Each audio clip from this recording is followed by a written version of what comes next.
Terima kasih Anda masih bergabung bersama kami, pemirsa di Market Buzz, dan kini kita akan simak Market Spotlight yang menarik untuk kita cermati di episode kali ini di Market Buzz, diantaranya terkait dengan IHSG yang ditutup turun 0,57% di level 6.598. Pasar bereaksi terhadap data ekonomi China dan Amerika Serikat.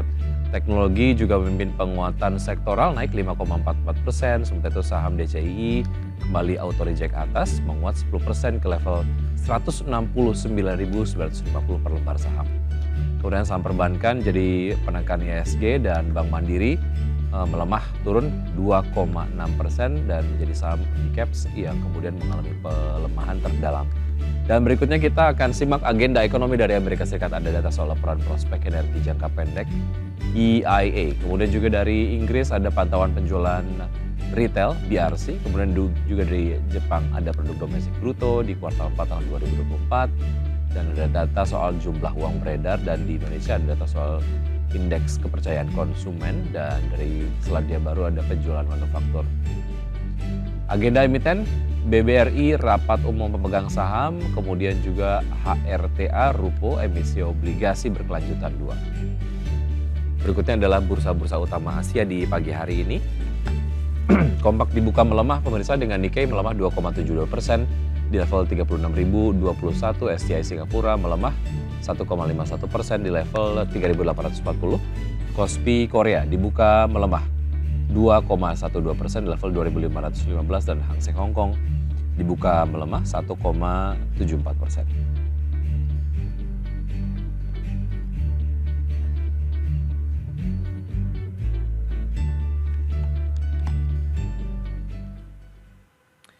Untuk berbincang pagi hari ini kita akan membahas terkait dengan perang dagang yang memanas, saham Asia terdampak, kemana arah pasar domestik. Sudah tersambung melalui video conference ada Pak Praska Putrantio, CEO dari Advisor.id. Selamat pagi Pak Praska.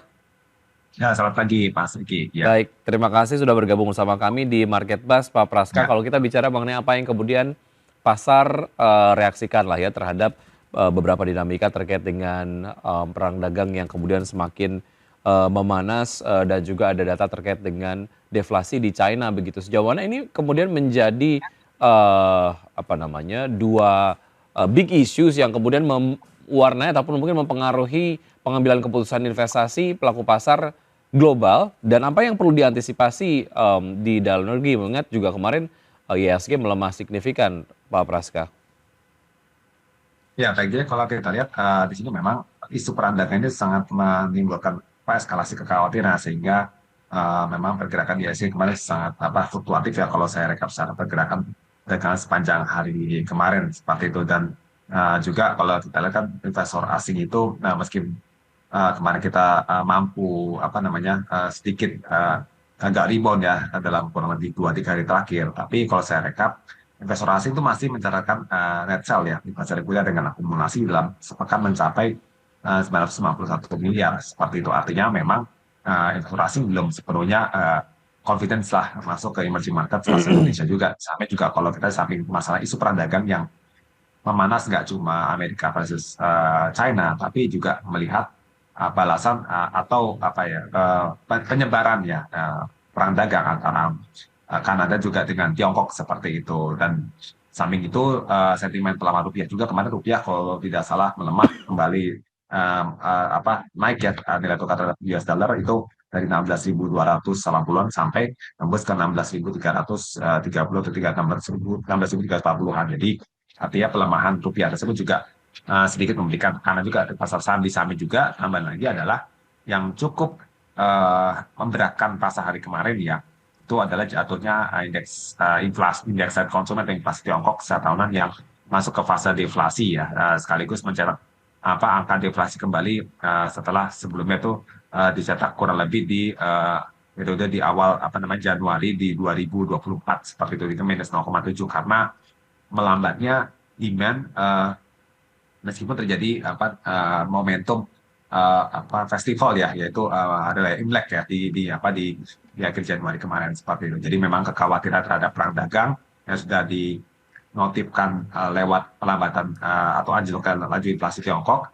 ini dikhawatirkan juga memberikan impact juga nih semalam, sekaligus membuat pasar saham Amerika Serikat, pasar saham AS itu jatuh berantakan ya, karena kekhawatiran efek efisiensi di pemerintah Amerika Serikat ditambah dengan perang dagang memicu ekonomi Amerika Serikat masuk ke dalam kondisi hard landing seperti itu atau bisa masuk ke resesi.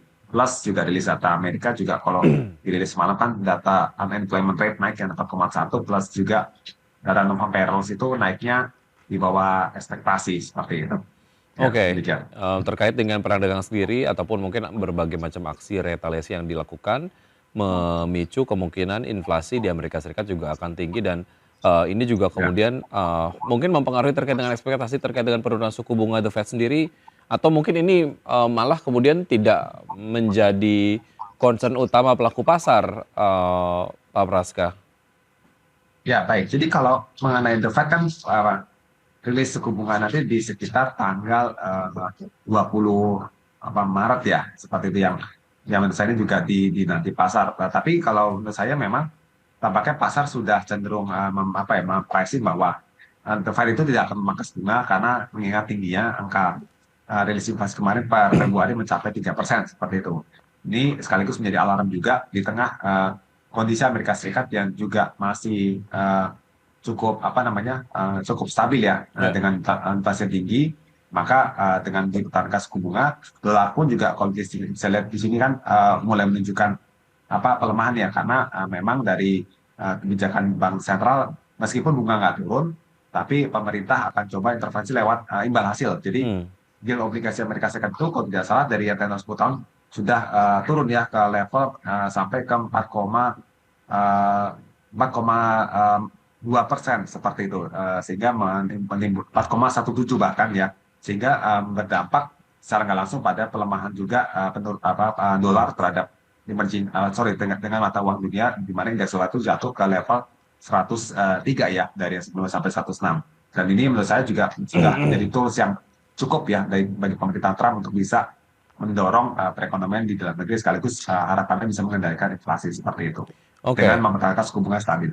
Adanya, data terkait deflasi di China ini membuat kemudian investor memiliki concern mengenai tingkat konsumsi di dalam negeri di China sendiri, akan berbagai macam komoditas ini juga mungkin akan berdampak kepada, kelesuan, pembelian terhadap, produk-produk, komoditas lah ya, ke China begitu Ya. dan kita juga tahu bahwa Indonesia juga menjadi salah satu, negara yang kemudian juga mengekspor komoditas ke China begitu. Tapi satu hal yang disampaikan oleh pemerintah China sendiri terkait dengan stimulus yang akan meningkatkan konsumsi dan mendorong inovasi dalam kecerdasan buatan. Sejauh mana ini mungkin dapat menjadi pengatur ataupun mungkin penahan lah ya kelesuan dari bursa global, bursa Asia dan juga domestik, Pak Praska. Ya, jadi terkait dengan inflasi Tiongkok yang melambat ini memang jadi concern, tapi dengan inovasi pemerintah Tiongkok ya dalam hal kecerdasan buatan itu menurut saya memang tidak terlalu menjadi sentimen yang ditimbang oleh pasar. Kenapa? Hmm. Karena justru ini ditimbang oleh pasar adalah dengan perlambatan dari angka inflasi Tiongkok yang masuk ke fase deflasi itu membuat harga komoditas kembali berpotensi mengalami koreksi. Terlihat di Hmm. sini dari sisi harga komoditas batu bara dan juga komoditas minyak mentah ya, Ya. di sini mengalami perlambatan ya. Jadi masih mengalami tekanan di samping dari kekhawatiran perlambatan ekonomi global akibat perdagangan, tapi juga dari sisi jatuhnya harga komoditas, maksudnya jatuhnya inflasi Tiongkok ini menjadi alarm buat harga komoditas di mana khususnya batu bara yang saat ini sudah mengalami tekanan seperti itu. Oke, IHSG melemah 0,57% di perdagangan kemarin di 6.598. Ada concern lainkah? Apakah ini kemudian hanya terpengaruh oleh sentimen perang dagang saja atau mungkin Anda melihat katalis lain yang memperberat IHSG kemarin? Kalau saya melihat di sini lebih tadi ya lebih ke atas memang isu perang dagang, kedua rilis data Tiongkok inflasi yang jatuh ya 0,7, jadi yang mana menimbulkan kekhawatiran bahwa mulai sudah ada dampak nih masalah perang dagang di samping memang perlambatan dari demand sebenarnya dari internal ekonomi Tiongkok seperti di fase Hmm. kemarin momentum naik yang besar ya seperti itu. Tapi kalau dilihat di sini memang masalah perang dagang tetap menjadi concern. Yang kedua adalah tadi menurut saya lebih kepada pelemahan nilai tukar rupiah ya yang kembali melemah di atas level 16.300 seperti itu meskipun sebelumnya sempat mengalami penguatan. Seperti itu. Saham-saham berbasis komoditas di cermati dulu, jangan dulu dimasuki atau seperti apa? Mengingat data dari China sendiri seperti yang kita tadi bahas, Pak Praska. Ya, jadi kalau menurut saya semua saham berbasis komoditas seperti batu bara, migas, dan juga mineral ini, khususnya batu bara ya ini menurut saya lebih baik di wait and see dulu ya. Di samping memang sentimen tidak cuma datang dari uh, melambatnya ekonomi Tiongkok, tapi juga kalau kita lihat dari dalam negeri yaitu rencana kenaikan atau penyesuaian tarif royalti ya pada minerba, jadi komoditas emiten-emiten terkhusus pada minerba yaitu mineral dan batu bara. Ini semua mengalami kejatuhan kemarin karena kenaikan dari royalti tersebut itu berpotensi membebani keuangan dari masing-masing emiten seperti itu, sehingga outlook-nya menjadi kurang baik untuk di tahun ini. Baik, artinya dihindari terlebih dahulu begitu ya? Ya. Oke, kalau kita cermati saham-saham yang masuk dalam jajaran Top Gainers kemarin di antara aja lah ada Cepin yang menguat 4,87%, kemudian juga INDF menguat 4,17% dan juga Semen Indonesia berbasis Basic Industries 3,39%, Consumer Good dan Basic Industries mencatatkan penguatan. Apa yang coba diperhatikan oleh investor di ketiga saham ini sebetulnya kalau kita kerucutkan Top Gainers yang paling tinggi lah memimpin penguatan di perdagangan kemarin.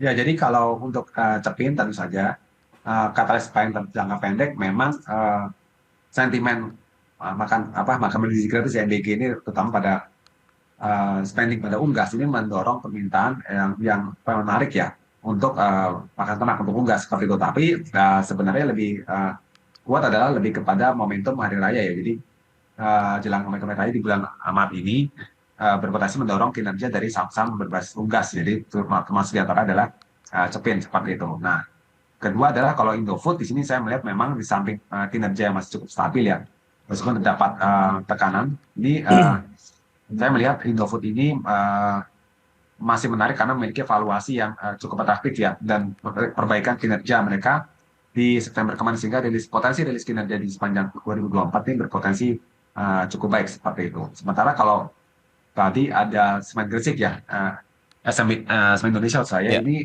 lebih kepada faktor teknikal ya setelah yang katakan sehingga terjadi potensi rebound untuk jangka pendek seperti itu. Baik, seperti apa potensi pergerakan ISG di pergerakan perdagangan hari ini dan juga saham-saham pilihan dari Anda? Kita akan lanjutkan usai jeda berikut ini Pak Praska dan pemirsa tetap bersama kami akan segera kembali.